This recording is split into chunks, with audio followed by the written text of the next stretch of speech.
Coucou tout le monde, j'espère que vous allez bien. Alors moi ça va. Aujourd'hui, on se retrouve dans une nouvelle vidéo. On se retrouve pour un podcast dans lequel je parlerai d'un sujet très intéressant que je trouve très intéressant, à savoir vérité ou réalité. J'espère sincèrement que vous êtes prêts pour cette vidéo parce que je trouve qu'il y a beaucoup de choses à dire. J'ai pris des notes et je suis prête à développer ma réflexion sur ce sujet.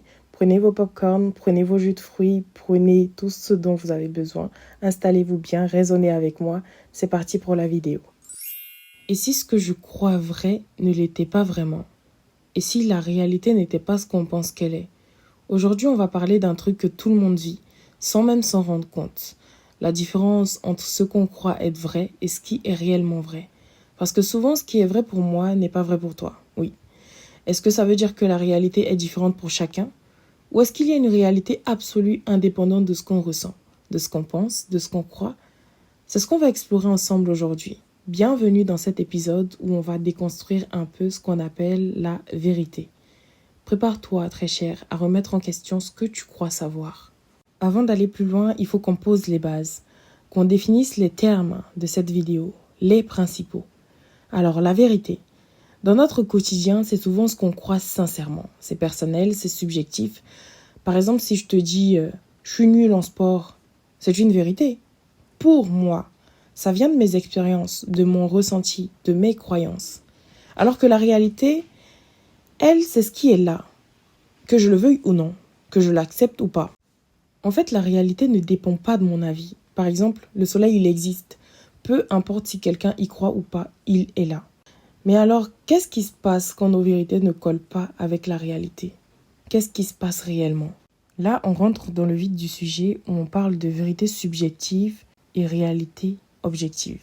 On fait un versus. Il y a un vrai décalage entre ce que je ressens et ce qui est réel. Ça, c'est clair. C'est là que ça devient intéressant. On va prendre un exemple simple.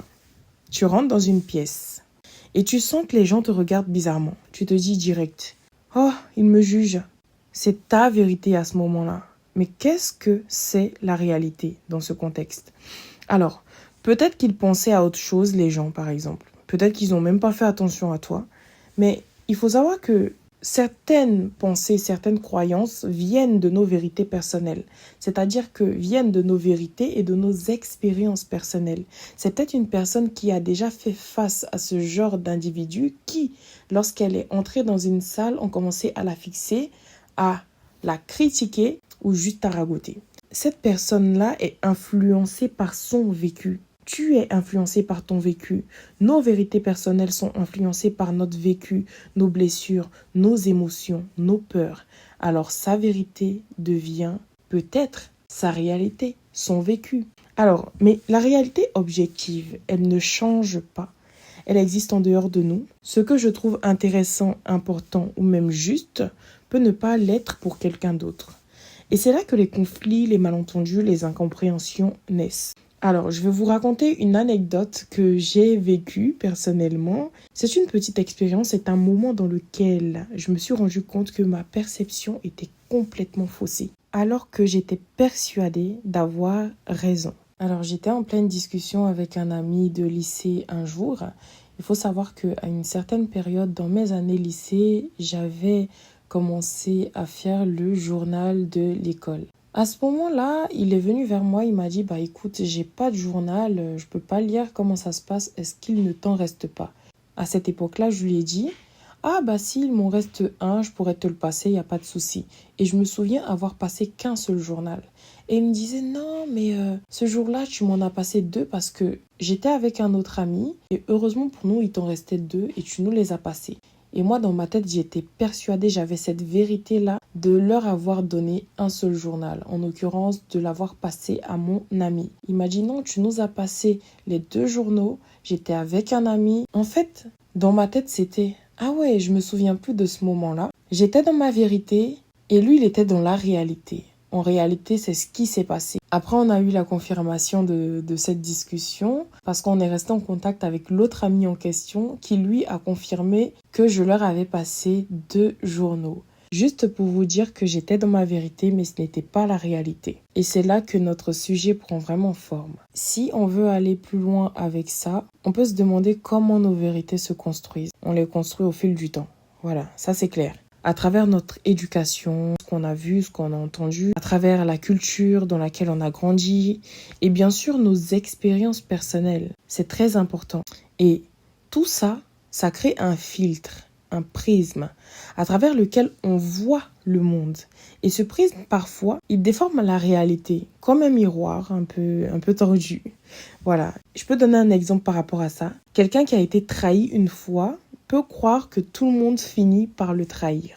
Ça devient sa vérité. Mais c'est pas forcément la réalité. C'est une généralisation, on va dire. C'est une protection mentale qu'on se forge. Notre cerveau, il adore nous raconter des histoires qui nous arrangent ou qui nous protègent. Ça, c'est clair. Alors, on peut se demander quels sont les dangers de confondre la vérité et la réalité. Quand on prend notre vérité pour la réalité absolue, ça peut devenir dangereux. Soit on rejette les idées qui ne collent pas à notre vision du monde, on confirme ce qu'on croit déjà sans remettre en question, on entre dans des conflits avec ceux qui ne pensent pas comme nous. Et souvent, c'est encore pire, on peut tomber dans les illusions, voire les théories du complot, vous voyez. Alors, pourquoi ? Parce que notre ego, il veut avoir raison. Il aime les certitudes, il déteste le doute. Et l'être humain est comme ça. L'être humain veut avoir raison, l'être humain veut avoir la certitude de ce qu'il avance. Mais dans ce besoin de tout comprendre, on peut finir par s'enfermer. S'enfermer dans les bulles mentales, des vérités très confortables. Mais en vrai, de vrai, tout ça, ça nous coupe de la réalité. Est-ce que vous avez vu la phrase que j'ai employée ? En vrai, de vrai, tout ça, ça nous coupe de la réalité. Alors, comment prendre du recul ? Comment on fait pour éviter de se piéger dans sa vérité ? Pour éviter de se piéger dans sa vérité, je pense qu'il faut pas se remettre en question, mais il faut remettre en question ses croyances. D'où me vient cette idée ? Est-ce qu'elle est toujours vraie ? Il faut écouter d'autres points de vue, pas tous les contredire, parce que souvent on a tendance à contredire tout. Essayer de comprendre et pas contredire. Il faut accepter qu'on ne sait pas du tout et que certaines choses dépassent notre compréhension. J'ai envie de vous poser certaines questions. Est-ce que tu crois que tout ce que tu penses est vrai ? Est-ce que tu as déjà changé d'avis sur quelque chose de fondamental ? Ces deux questions vraiment importantes. Réfléchis-y, mets la vidéo en pause s'il le faut et réfléchis-y. C'est très intéressant. Cette vidéo va prendre fin. En conclusion, je pense que on croit tous des choses. Certaines sont vraies, d'autres sont utiles et d'autres sont juste des histoires qu'on se raconte. La vérité, c'est parfois un choix. Mais la réalité, elle ne nous demande pas notre avis. Alors, avant de dire j'ai raison ou je sais ce qu'il en est, demande-toi, est-ce que c'est juste ma vérité ou est-ce que c'est vraiment réel ? Et toi, c'est quoi ta vérité ? Est-ce qu'elle tient encore debout ? Si tu la secoues un peu ? Alors, j'espère sincèrement que cette vidéo vous a plu. N'hésitez pas à me donner votre avis, vos avis dans les commentaires. N'hésitez pas à vous poser certaines questions et à réfléchir sur ce sujet-là, s'il vous intéresse. Sur ce, prenez soin de vous, faites-vous confiance, vous êtes les meilleurs, on est ensemble et on se retrouve très bientôt pour une nouvelle vidéo. À bientôt.